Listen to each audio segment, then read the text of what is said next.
Welcome to Burlington College Presents again. I'm Nate Taves. We're at the RETN studios here, and this time we've got two guests, Mack Finley and Mary Vittum. So, hi folks, thank you for coming. Thanks for having us.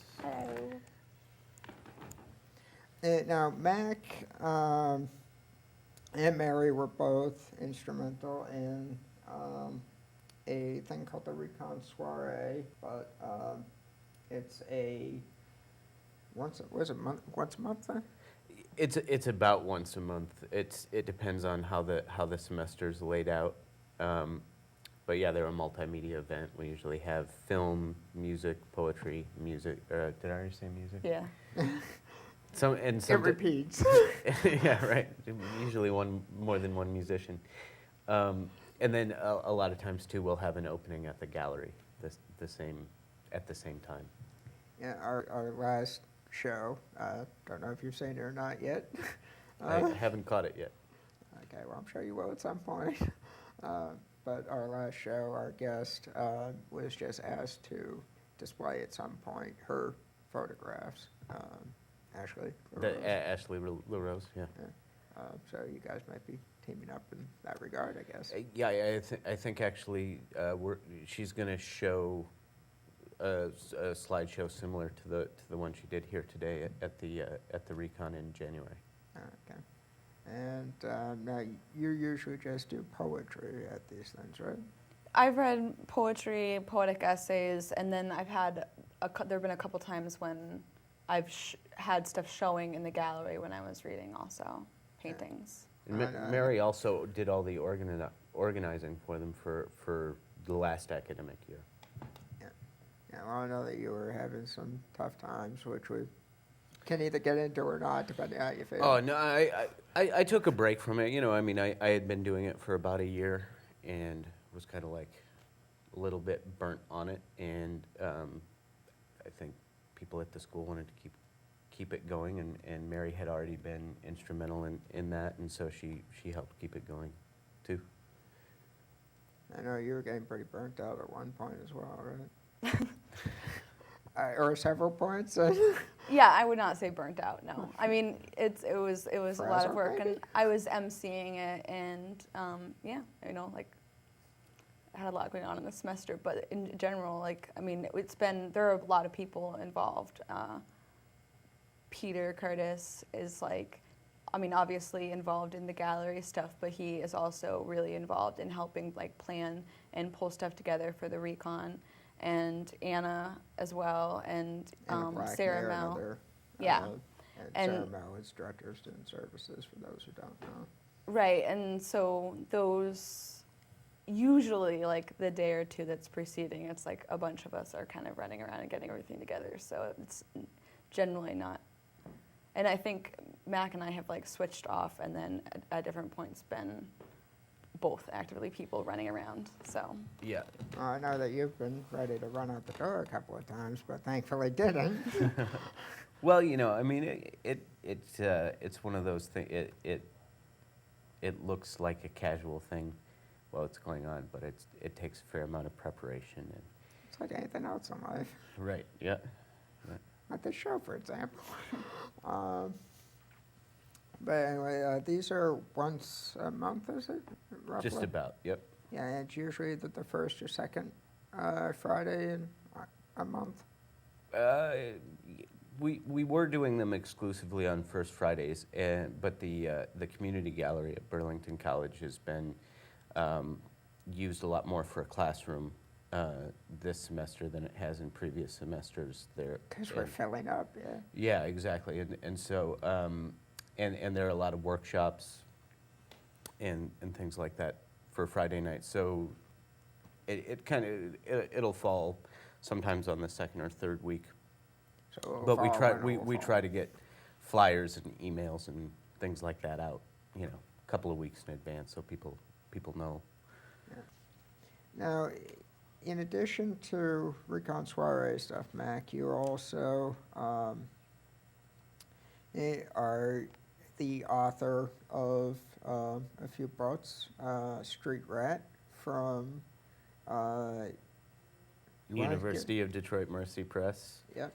How about this? I did the titles, you did the the other, the press Okay. or the publishing company.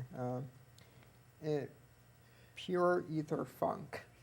That was I was working a lot with Mark Audi, who's he writes the arts criticism for 7 Days, and he's also an instructor at Burlington College, and he's done a lot of publication through a thing called the Minimalist Press, and I started a press called Poets Bones Press. And that was the first, like, I did the layout and the production and had the printing done and everything like that. Peter Curtis did the cover photograph for it, and Tom Rocha and Aaron Mitten, who's another Burlington College student, helped me with some of the design things, but it was basically self-published. Okay. And you also had Harry... Hairy Engines with Wings, yeah. Yeah, That started off as a phrase I used to describe, like, what my poems are, how they work. And that we put out through the Prima Poets Publishing Collective, which was an idea that we hatched to just have poets come together and basically fund their own press. And again, Mark Audi was sort of one and of that's OPP or OPPC for short. Right? No, that's the else. new one we're Oh, going to okay. do. Working with groups of poets is a lot like herding cats. So right, exactly. So the Prima Poets Collective, for different reasons, just kind of scrambled, and now we've got a different, some of the same people, but a different quorum of people coming together to do sort of the same collective process. And we're going to do, I think, 6 books, right, in the next year. And Mary's involved with that as well. Okay. Speaking of Mary, sorry for the transition, but there's a poetry machine in Burlington College now. Yeah. And you have a couple of books in there, I believe. Is that right? Yeah, actually, I think that one of the poems that I have with me is a poem that's folded into there, Apathetic Limbo. And then I also have a poem in there called Moon Eyes. And that actually is another kind of evolution out of the Minimalist Press. Mark Audi, who is now teaching Guerrilla Press, Small Press, something like that. I don't remember what it's called. Guerrilla and Small Press Marketing. Yeah. There you go. He, being a part of the Minimalist Press, they had taken an old cigarette machine and turned it into a poetry machine. And I think they had a bunch of other strange vending machines around also. And we acquired it, Mack acquired it more than we did. And we were going to put it in, well, we did put it in Prima. But it just had a tablecloth over it. the whole yeah, time it was there. had a veil. It was never unveiled. So as the class started, we moved it into the school. And then there are a bunch of poems from the Minimalist Poets, and then there are poems from Mack, and then Aaron Mitten, who we were just talking about, who's also a student, and Aaron Paul, who is also, and I don't know if does Corey have one in there yet? Yeah, Corey Lavelle has a Yeah. essay called Stoned Alone. Yeah, and then Mark certainly has some, and then actually Sarah, the director of student services, also has a poem in there. We're trying to get more people to put poems in there. I think they're like 50 cents for a folding book. Yeah, Ex- they yep. are, because I've lost $2 trying to get your stuff. Really? Well, I can fix that. They have to. It's a really old cigarette machine, and obviously you can't get them serviced, and it's sort of Poems aren't shaped internally like they're- rigged. Yeah. And you have to have them on these blocks of wood and rubber banded, and sometimes there's a problem with it dropping. But Because poems are not shaped like cigarettes. And, the last time I went to go do that, it's funny. As I said, I lost about $2. When I put the coins in, and I tried Sarah Mills first, didn't get a hold of anything. But the arm, I guess you'd call it, for that particular book went back in. And then I tried Mary's, and one of the arms got stuck. Oh, really? On, Well, Mark and I just reworked it, so you should be able to. Well, I'll pull it apart and get you 4 freebies. Yeah. Thank you, sir. And then I'll give you the 50 cents for yours. Mark had a refund policy for it. That was, if you left $1.50 plus money for postage in his mailbox at the school, he would mail you your 50-cent refund. Yeah, no, I just put a note in his mailbox saying I lost $2. Well, that'll probably Gambling work on too. this stuff, and Yeah. gave it back to me in change. Sounds like a joke, but it's true. So, Mac, you are going for. Sorry to keep jumping back to. No worries. You're going for a paralegal certificate and trying to continue with your BA after that? Yeah, one of the constraints of being an artist or living in America right now is the economic factors we're all facing, and so I have to sort of expedite the ability to get some kind of income. So there's a paralegal program at Burlington College run by Sandy Baird, and I'm going to get an associate certificate there and then finish up with writing and literature, and then keep with the long-term plan of hopefully teaching literature either in my hometown of Detroit or my adopted hometown of New Orleans, whichever has more need whenever I finally Get out done. of here. Sandy Baird, for those who don't know, is a lawyer, a politician, several other hats that she says that she has, as well as a teacher at Burlington College. Who doesn't know Sandy Baird? Yeah. Well, I know. who doesn't know? If you're at the school, pretty much everybody. Pardon me, dropping my ad libs.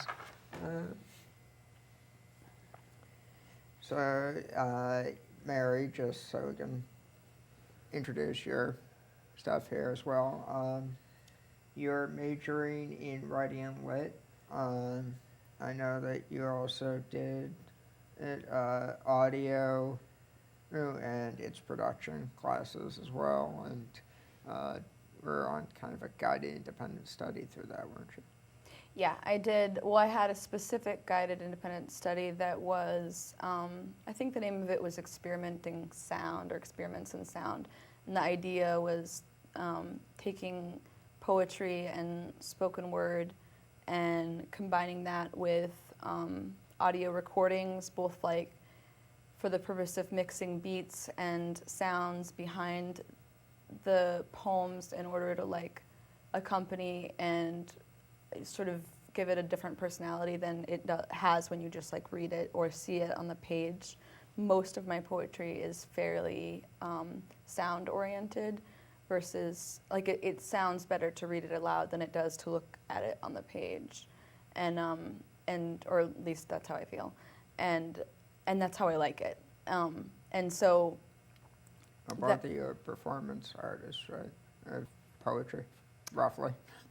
I think there's a sound element to a lot of my poetry, but I look at it graphically too. I think Mary's poetry on the page is graphically interesting, and I think it can be read, but there's an internal music that happens, and I think one of the things that's emerged in poetry in the last 15 to 20 years is sort of a focus on whether you write spoken word and you're a spoken word performer, or you're a formalist poet, and there really doesn't have to be that much of a division between the two. It's, to me, it all does sort of both things. And that's exactly actually like what the point and the sort of like purpose in the guided independent study was that like there, if you're taking a poetry class that has like a formal approach, or if you're coming at pretty much any like set format for how you're going to talk about poetry, then that kind of immediately cuts out other schools of thought or other ways of doing poetry, whether it's reading it or writing it or performing it or just taking it in. And the idea with that independent study was that I was doing all of those different aspects of it, and I wanted to combine them into one thing, because for me they are combined naturally. It's not a stretch. It's not like something I need to, in fact, it's a stretch to go in the opposite direction, to divide them as if they're different parts. And I have a strong interest in music and like creating sound in that way also. And those also in some ways are like just innately one. And so the guided independent study was like about that, about combining all of those things and creating what I was already creating before, but was not necessarily allowed to in individual classes that were not focused on sound outside of literature. Okay. Now, I know that you lived in on-campus housing at Burlington College, which Burlington College currently has 4 houses, one of which they're still trying to dissect and reconstruct for the purposes of living, which was, I guess, acquired last semester. Is that sound about right? I think so, yeah. Okay. Yeah. Well, you're on the Student Government Association, so I kind of thought you'd. They I'm don't not ask exactly us. sure. Yeah, they don't let us know about that. We're not in the buying and selling Okay, not yet, committees. anyway. We were out of the loop. All right. Accidents happen. Right. But I know that you were in the house I was in last year, and we'll skip over a lot of that. But while you were there, I know that you were doing a lot of sound mixing and recording and stuff. Mhm. And now I might as well say this now as well as off camera, that I've been saying it for a couple of years now, is that you are amazing at what you do with sound and music and whatnot, and painting. Thank you. Most people, and this is what I tend to find, is most people have one thing that they're good at or a couple of things they're good at. I cannot say one way or another which one you're better at, because to me they all look equally great. They all blend together. Mary's got a lot going on. It's inspiring to see. It's a seamless transition, pretty much. We don't want to make you cry, but it's true. Thank you. I don't know what else to say to that. Gracias. You're welcome. It's all like, it's not separate to me.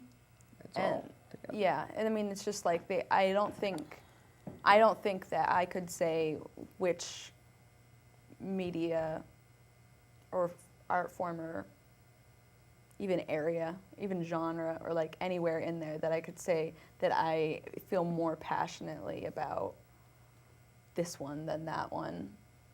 Music, I haven't had the same outlet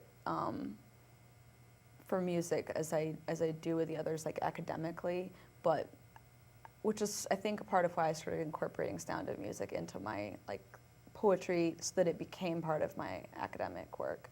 But and whereas painting and poetry and other forms of creative writing have had a place in like all of the classes that were, not all of them, but most of the classes that I've taken, certainly in every semester that I've been there. And I just have a really like strong passion for all of them. So It's understandable. If you're doing what you like, why not? So I don't want to be the pusher along of said things, because I'd rather be, with. Well, I think you're the ringmaster, right? Yeah. Don't ever put me in that position, sir. Well, you don't have the whip, but you got the suit. Yeah. Missing a top hat too, but flaming hoops. I have a feeling that's going to be my Christmas gift from the producer. The whip. I thought you meant the top hat. No. No, I wouldn't be that lucky. Anyway, so I'm feeling that we should get on to the poetry aspect of this, just to keep things moving here. I Cool beans. hate to do it, but Hey, cool Modi, yeah. maybe more Yeah, I questions don't will see- come out of this. I don't think you have to apologize to poets for having them read poetry. Yeah. Well, I apologize for cutting the conversation short for that, but Hey, no worries. You're forgiven. I found out get it later. But Mac, you want to start with, I guess, or elbow? Or elbow, sure. This is actually, I just wrote this yesterday. Uh-oh. Should we Splendid. preview it, or? No, It's splendid. I've previewed. I think I'm ready to go. It might change some, but Okay, well, when it does, you'll have to come back and read that version. there you go. I'd settle even for time out of mind, but it is some sad drivel, some pop song without genitals or mind. The man in the second-hand velveteen smoking jacket has real blood on his fingertips, but none, metaphorically speaking, on his hands. He's taken the corner stool for the larger half of forever, repeating a litany since last Tuesday, and due to his circular non-conversance, mercy has been transformed into just some word, like ubiquitous or elbow. I think of my elbows perhaps a little too often, probably because someday I'd like to learn to live without leaning on them. Far too long ago, rooms like this stopped intrinsically appealing, and yet the effect of the light through the bottles on the mirror behind them, the way that effect mirrors a certain state of mind, is difficult to walk away from. Like moth to these smoke and mirrors, burning without so much as flame, but burning, I dream a bow-legged boy, a life before this, a bow-legged boy who stood with me years ago, smiling beauty, cliff-dancing fool, and I dream of him a world away, unreachable. I enter dreams, and there I am, the me I was then, and anything is possible. Revolutions are born from the foreheads of garrulous eggheads sleeping in doorways. Love blossoms in seamy haze without so much as personification. Then is so long ago, but I dream in circles for them then to seem future. Said it before, saying again, writing letters I don't send. Our daughters will walk in the air a mile over the sea, and they will smile without reserve. And the people on the shorelines below them will dance and sing, look at the moon, look at the moon. And our daughters will smile, but they will know they are not the moon. They'll have devised a geometry in which the moon is also not the moon, and it will please them.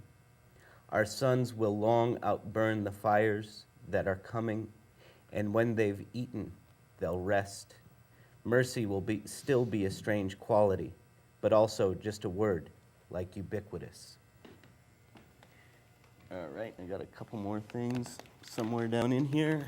Okay, and this is Death to the Hipsters is what you had next. Yeah, Death to the Hipsters for Tyler Broussard.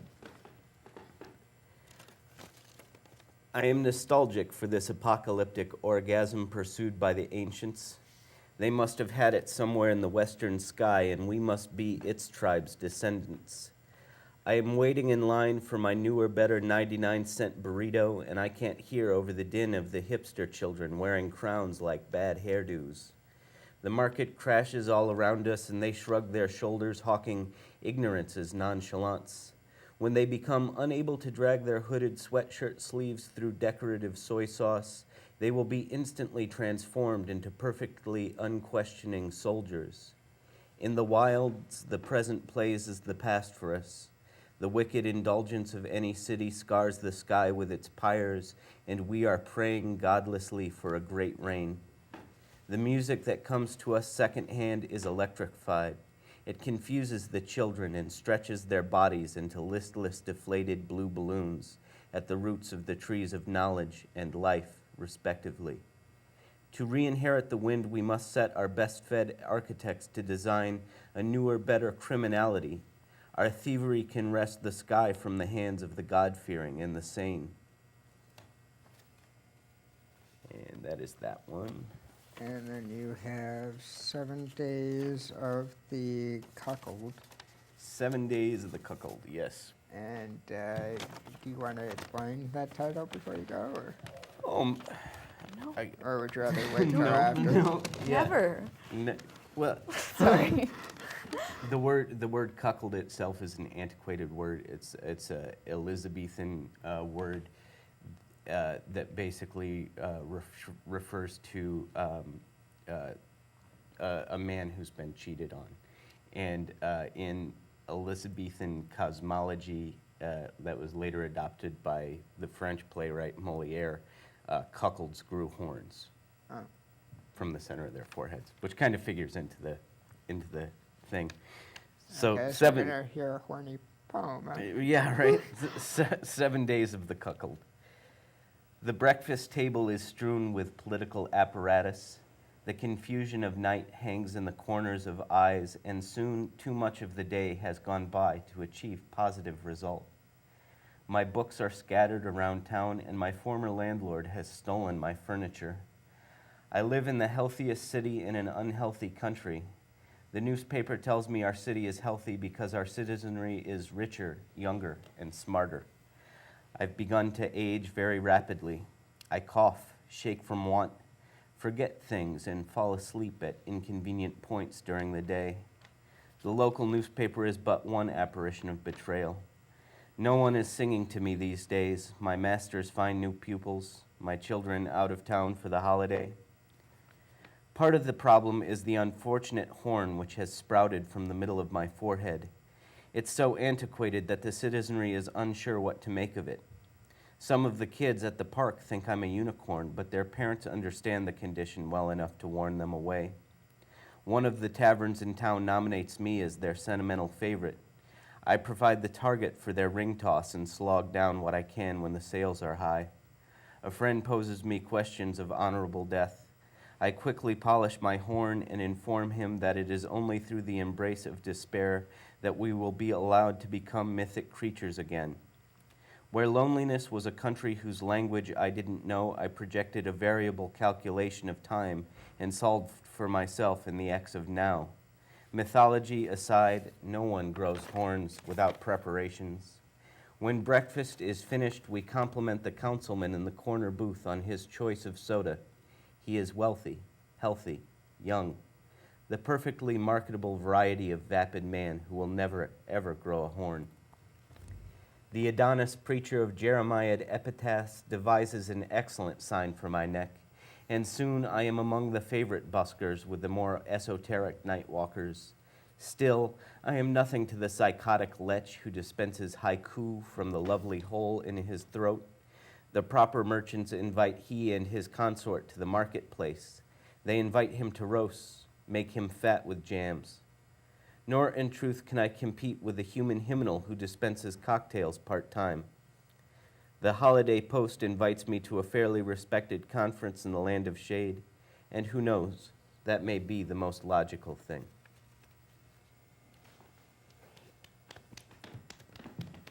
Thank you. I don't know about you, but if I ever perform something, I hate to not hear that. Well, you know, the applause is as large as it is in most poetry readings, I think. Now we have Mary Vittum reading poetry. So your first one is I Am That I Am, as I understand it. I am that I am. I am that I am and even am not. This patchwork girl brain, more tired than not. Too woozy with worry and wondering what. Too tired to see, too far out of me. Pretending to know that I know that I know. And most of the time I'm faking as much for me as I am for you. The you who is not the am who I am, but who wants me to be the you I am not. If this life is real life, then I might be crazy. Maybe my whole life is how can I feel so young and so old, so clearly confused, wondering if, and knowing in real life that I don't know shit. What if just might be, if is you, and I can see you reflecting from me, this we that is I who is me tries to be by becoming some I who is just half of we, and becoming is almost not worth it to me. Because this sort of becoming begins to become something quite different from the me who is me, mirrored so clearly in everything here. I don't quite know, and I feel like a ghost, and would rather the me who they want me to be. Frankly, she seems a lot better than me. And maybe it's easy to let easy be. I don't even know what I mean when I say that I am, and even am not, because who really knows what am not would be? But this half of we is just trying to be some sort of me that is happy to be the am that I am, who is me, who is me. And all of the lessons and all of the questions to teach me just how to be more like I am and less like I am not, without slicing or dicing, starving and carving a sculpture conforming to a culture that's storming. You seem so at ease with letting be, like Buddha or Gandhi. It feels like a tease, a reminder of what I won't ever be. I don't want to be you. I want to be me. But I look at your life and the way that you see, and I think I would rather live here as me, but maybe a me who can see as you see. I pray late at night to my dark make-believe and hope for a day when I can stop waiting and time can stop grading and I can stop fading into this me who is covering me.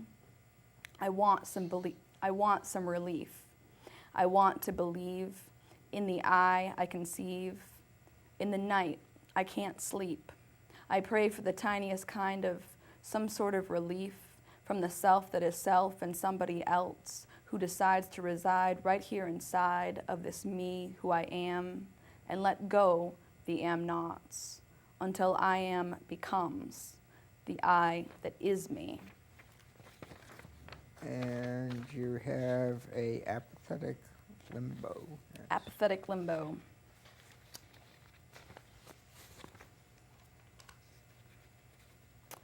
All right, yes, this is apathetic limbo. DT mind written, page written, rows of dirty, dirty ink, and my mind, my eyes try to follow. Dirty, dirty lines through the dirty, dirty shakedown, get down, everybody shake through the dirty, dirty come down, skin crawling strychnine, dirty street, dirty shit, dirty words, dirty on the page, dirty in my eyes, dirty on my mind, dirty each crooked line, written straight in dirty little lies, justified by dirty little lines, boxed straight, dirty rows grow accustomed to the apathetic limbo. I grow accustomed to the apathetic limbo, to the lack of the knots enough and the knots in my gut, to the strength in the strides through unpleasantry. I eat, drink, shit, fallacy, silently, gracefully, fall asleep through deceit so quietly, become ambiguity, become a mockery of my own integrity, too tired to fight anything, anywhere, anymore. In a world full of nighttime parables, full of dirty rights and full of dirty wrongs that don't come true, don't follow me through. Left them somewhere back there, old lies, old hurts, old Jesus in a church. And who is he to tell me? Jesus' guilt, Jesus' lies, Jesus' dreams didn't die for my sins. In a world full of men go to heaven, I'm a virgin or a whore. So who is he to tell me to love, to love, to love anything and something, and I'd give anything to feel anything but this. So who is he to tell me anything anymore? And who am I to believe in anything he sells? In water walking, death talking, cries for attention, I won't buy his ascension or his love anymore. Because where is he these days? Ain't no Jesus anywhere that I can see. He's hiding in the altars of aristocracy, hung up in the words of hypocrisy, nailed to the cross of misogynist grandiosity. In the broken down name of faithful virtuosity, Jesus is a drunk, numb fish man. Jesus swam away. Jesus drinks blood. Jesus drinks oil. Jesus is Republican. Jesus doesn't love no one. Jesus pays for ghetto booty. Jesus wears gold rings. Jesus doesn't give a shit. Jesus writes words, dirty, dirty words, written straight, written rows of dirty, dirty answers. Dirty was a dancer, might as well have been a hooker. Dirty was a looker. Dirty really wanted it. Most women do. These dirty women do. Looking to be hooking, to be raped, to be saved from their sins, to be clean, to be shaped, to be cleansed. Transgressions of anatomy become a nothing but allegedly. Dirty on the page, dirty in my eyes, dirty on my mind, dirty each crooked line. Written straight, box straight, dirty rows grow accustomed to the apathetic limbo, to the don't care, don't want, don't care, to know. While 1 in 6, 1 in 6, 1 in 6, dirty little girls ask for it. American Babble. American Babble. Blessed is the forgotten son, the bastard child of God. Caring for his begotten one became someone else's job.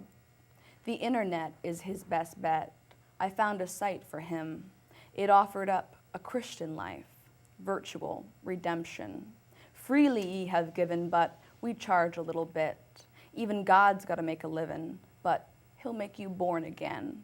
And you'll receive the gift of love and a bright and shiny soul, heaven's hallowed currency to fill your God-shaped hole. If God is real, she's pissed now. I doubt she meant for this. Blessed are the forgotten, blessed are the meek, blessed are the white and wealthy, the other 7 days a week. I'm weary of the sad prayers that damn the damned to more, prayers that beg for mercy, prayers that beg for strength, endurance for the persecuted. All the while, they're executed. Fuck the holy weaklings. We're making moolah now, digging up God's black gold, burying the souls we sold. Forgive the unforgivable, bound by their own chains, but let them take their vengeance out in someone else's name. When I feel forgotten, when I feel forsaken, I remember the forgotten, and I pray for their last hour. I remember that my woes are those of luxury, American as apple pie, that there are those who'd wish for them, and I'm grateful then they're mine. So I pray not all the usual prayers that I always have before. Instead, I pray perspective comes to America, the whore. I pray he can remember that his Bible damns him in the end, calling forth the meek to rise while tyranny descends. Sure it talks of righteousness, sure it talks of power. America, New Babylon, with a White House for a tower. I don't believe in your Bible or in your brand of sin. I don't believe in your pious ways, your conceit, or your presumption. I pray you not forget that love is larger still than hate. While God may be the root of love, fear's the root of hate. Eventually, our bottoms will drop for all the world to see. Grandiose America from sea to shining sea. And all the dogs we kick like gods will smell our rotten fear. I tell you this, when we fall, the world won't shed a tear. I don't even know how to respond to that yet, but all it took. All it took. This one is stylistically very different from those, I think. Okay, all it took. All it took was smoke fire from my lips to take back an eighth of Jack, a fistful of fingertips, and the other hand wrapped around the stick shift. I can tell you all it took was a thumb up the white line, a pair of black-on flesh nets with a rip-down tear along the silver button line of my I'm gonna give all you can take back eyes until the driving light comes running down your desert ride in the headlight fog beneath the guilty look of some distant God you don't believe in anyway. Seeing this and that was all it took, while he, she remembered who all it took was gonna be. Before the coked-out crawl through the bathroom stall, between the swaying walls, all it took flew away, hey. Nothing like a few cool tiles to pull upon the cheek, press against forgot in the I totally messed that up. All right, go again. Nothing like a few cool tiles to pull upon the cheek, press against forget, and the salty streaks of yesterday's tomorrow stretched out like a hooker into all it took was a slug of hot relief to choke down the white lines that strode so well between the knees the day before I felt the swell of all it took was a little desert heat in the nails, in the teeth, beneath two wide thighs, both too strong for mine to hold back what it took. Smoke fire to the lips and slipped in between the ribs, pressed into the push and smelt the taste of rage, pressed into the push and let go the ebb and flow. All it took was pain to wrap around the frame until taking understood a bit of what I gave. Yeah, I took a bit of take back, ripped the weighting open with a jagged eighth of jack, waited for the hook. I took another pull and gave his taking back.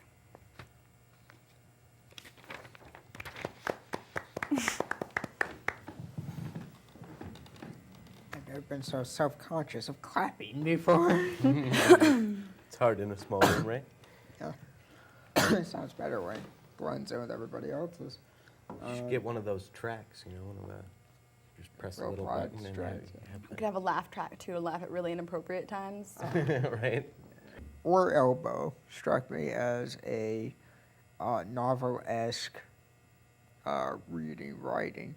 Have you, and something about a murder in there struck me with that blood on the shirt, I think it was, or something like that. Yeah, real blood on the fingertips and then on the hands. Yeah. Yeah. Would you consider turning that into a novel? I don't know. Or a novella, maybe? A lot of times, what I like to have is allow some sort of unclear imagery to be characterized through the sort of internal rhythm and music of the poem, and let that play out through the course. Now that might come up, and that sort of imagery might reverberate through other poems. And there's a really great American poet, Jack Spicer, who was a part of the San Francisco Renaissance. And he had a feeling that books of poetry should be collected from a period, and that when read in that way, there's a narrative quality that emerges from collections of poems like that. And I think that's very true. And I think I've written some prose stuff too. But I think in terms of the poetry, I sort of like to have some sort of narrative thread, even if it's sort of abstract seeming. Makes sense. But I guess, I don't know, it just struck me as something that, like, you might find in, like, a novel, or a novella. Hey, you never know. You never know. Never say never, right? That's right. The theme of the day here.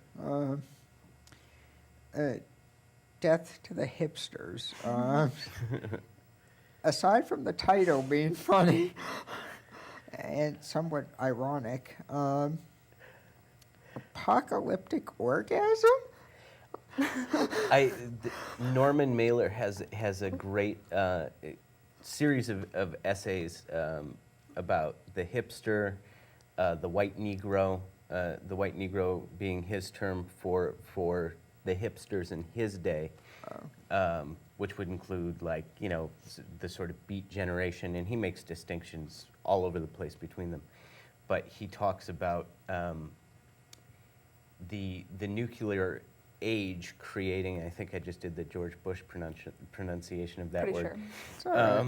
But it's kind of become commonplace after 8 years. He sort of talks about that in I'll say the post-atomic age, that there's this weird connection between the way our society views sex and the way we view violence and death. And so I was sort of referencing that in a way, and then also it's in general a pretty direct commentary on the current sort of hipster trend with its glib, commercialized irony and dependence on expensive brands and things like that. So, 7 days of the old cuckold. So, yeah, 7 days. I gotta be careful with that title. I have a nasty habit of mispronouncing things. Me too, obviously. Well, too easy. Psychotic wretch. The psychotic wretch who dispenses haiku from a lovely hole in his throat. Yeah, anyone we know? Oh goodness, probably. It's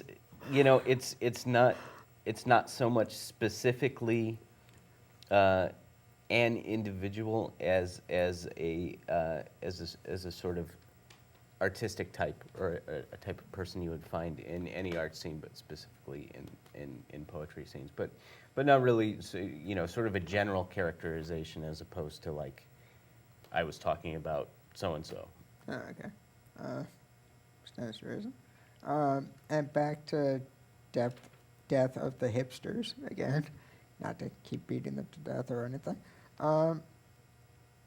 Re-inherit the wind. That little phrase in there. Is that a sequel or? No, well, I'm basically saying to sort of reclaim the spirit of rebellion, or that might be too cheesy a word, but to reclaim the spirit that appeals to all of us in sort of dissident culture, and to reclaim it away from the clutches of corporate American extreme marketing and things like that. We need to devise basically new methods for that, and we need to have a new discussion in which dissonance can be a real force, beyond being a packaged thing, and that's what that's in reference to. All right. That clears that up. Okay, Mary, for your stuff. I am that I am. Let's start there. You're right in the, I refer to it as the green room, where we're in waiting to come in here originally. It is Dr. Seuss-like. And the one that we're trying to think of is green eggs and ham. Yeah. Sam that I am. Yeah. Yeah, I do not like green eggs and ham. I do not like them in a box, so forth and so on. Kind of an interesting way to go back to childhood. Is there any psychology behind that for you? Or? No. Sorry to put you on the spot like that. No, I don't think so. I think that the reason I don't know that I would have actually immediately described it as Dr. Seuss like when I first wrote it, but I handed it into Nora Mitchell, who was my teacher at the time, and on the draft that she passed back to me, it said something like, it's like a cross between this is Dr. Seuss meets Gertrude Stein meets Mary. And I just thought, I don't know, it made me happy, honestly, that she said that. And I can see what she's talking about. There is definitely like a rhythm there, but no, I don't think it has anything to do with anything psychological. It's just like, it's the lyrical beat. I mean, it's like a lot of what I write, the way that I begin writing is not by sitting down and deciding I'm going to write about this concept. It's that my head and voice get into a rhythm, and that the concept comes through the rhythm, not the other way around. So, and that's especially true of the poems. Most of the ones I read today that are like really heavily rhythmic, that's how the concept happens. It's the other way around, and so it's just like the rhythm that I get into, and sometimes it changes, sometimes it doesn't. That one is, sort of like Sam I Am, I think. But in this case, we like the green eggs and ham. Sorry. Okay. Now, the way that in which it was read, when I was reading it, it seemed like something a bit faster than what it was. But for some reason, I like it better when you read it than when I read it. I've read it different ways at different times. I've tried out different things. One of the ways in which I've been trying to change the way I read lately is to slow down a little bit and to take little rests here and there. My innate whatever is to read fast and not break and kind of go, literally let myself run out of breath as I'm reading, and that it gets its momentum that way. And there is an effect that has, and I have always done it that way, and now I'm sort of trying to like actually slow down and take some stops and kind of like let space happen between the lines when thought might settle down about what I've just said. Mm-hmm. Makes sense.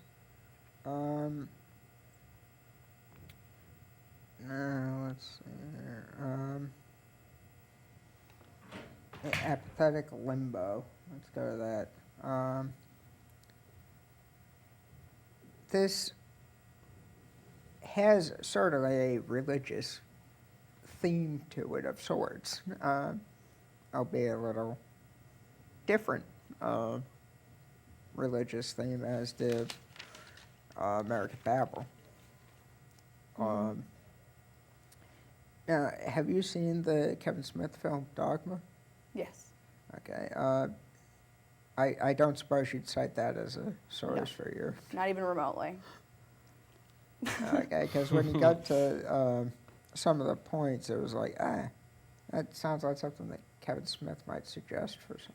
There is not actually a religious theme. There is, it sounds like there is, when you think about the language that I'm using, but it's actually the opposite. What it is talking about is commercialized morals, commercialized humans, and therefore commercialized Jesus, which is probably sort of what you're referring to, the buddy Jesus, but it's not. I mean, it's talking about, it's also using the idea of like God becoming the media, like that the media is this overseeing way that we define our morals and our values, and specifically that poem is talking about women and like the sexualization of women, and the fact that that's like completely acceptable in the media and the way that we perceive women. It's very, very, very okay to objectify even little girls, and that the language and ways that is spoken to in, you know, the newspaper, the news, whatever, takes away from these things as being real and true and human, and makes them just one more thing to sell. If it bleeds, it leads, so to say. Speak. Okay.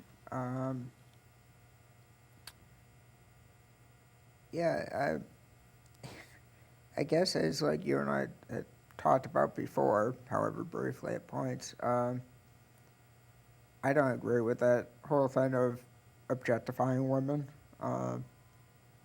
So it just kind of like hit that note with me of, yeah, there is that, but also that Buddy Christ thing, commercializing everything, right down to religion. Yeah. So I don't know, I guess I really like that one. Or those two, I should say. But again, out of everything that I've said before, out of everything that you do, I can't really pick one over the other of anything. Now, Mag, just toss the ball back in your direction for a second. Okay. As the father of two kids, one boy, one young lady, or soon to be young lady. Right. Yeah. She's 3. She's not quite a young lady yet. No. She's a princess. Oh, it's that stage, is it? Right. Oh yeah. Big time. Okay. Well, as the father of said princess and said young man, I think that's the right terminology for any boy, right? Absolutely. Okay. I don't want to step on your. Hey, no worries, no. Okay. But in the as being a father of that group, how do you feel about that thing about The objectifying women? It's Because I know we talked briefly about the kids aspect. it's difficult because you know it's going to happen, and there's the beauty specifics as taught through mainstream media and through toys and things like that are ultimately fairly unhealthy for women, and I hope that Lillian, knows that beauty is something internal. But I think that you can have a lot of sway in how your children feel about things. I think ultimately one of the things that concerns me even more for both of my children is the sort of the nomenclature of Americanized Christianity, in which the Christ figure is a white man, and the sort of the homogeneous view of the world that our media tends to take, and I think that encourages young boys and young men like my son to look at women and each other in objectified ways, and I think it encourages women to expect from themselves